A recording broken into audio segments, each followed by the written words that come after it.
நகராம உட்காந்துருக்கான் பாரியா, கொஞ்சம் கூட மனசாட்சியே இல்லை. ஐயா, ஏன் இப்படி ரோட்ல உட்காந்துருக்கீங்க? ஏந்திரிங்க. நான் எதுக்கு எந்திரிக்கணும்? என்னால எல்லாம் எந்திரிக்க முடியாதுங்க. உங்களால எவ்வளவு டிராபிக் ஆகுது பாத்தீங்களா? வண்டியெல்லாம் போவானாமா?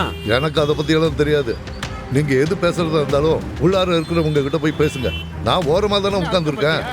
போறதா இருந்தா அப்படி ஒதுங்கி போங்க. என்னது, நாங்க ஒதுங்கி போகணுமா? கேட்டீங்களா சார்? சார் இங்க பாருங்க, இவங்க குடும்ப பிரச்சனைக்கு வண்டியில போறவன் நாம ஒதுங்கி போகணுமா? நீங்க தானே அந்த காலனியில இருக்கிற அசோசியேஷன் செக்ரட்டரி. போய் உள்ள இருக்கிறவங்கிட்ட பேசி இங்க இருந்து நகர சொல்லுங்க அவரை. ஆமாம் சார், நீங்கள் போய் பேசுனா தான் கரெக்டாக இருக்கும். போய் பேசுங்க சார். சரி, நான் போய் பேசுறேன்.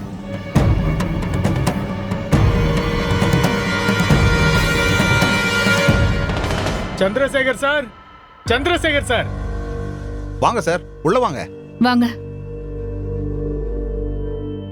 வணக்கம் சார். வணக்கம். வணக்கம். வாங்க, உட்காருங்க. பரவாயில்ல சார், ஒரு முக்கியமான விஷயம் பேசுறதுக்கு தான் நாங்க வந்திருக்கோம். மேடம், உங்க குடும்ப பிரச்சனை எல்லாம் என்னன்னு எனக்கு தெரியாது. ஆனா உங்க சம்பந்தி இப்படி நடு ரோட்ல உட்கார்ந்திருந்தா அக்கம் பக்கத்துல இருக்கிறவங்களுக்கு தொந்தரவா இருக்காதா?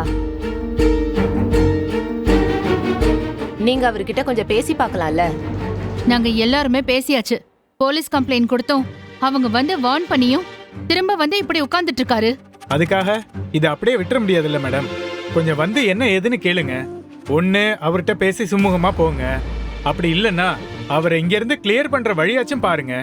அவரால் வெளியே அவ்வளோ டிராஃபிக் மேடம்.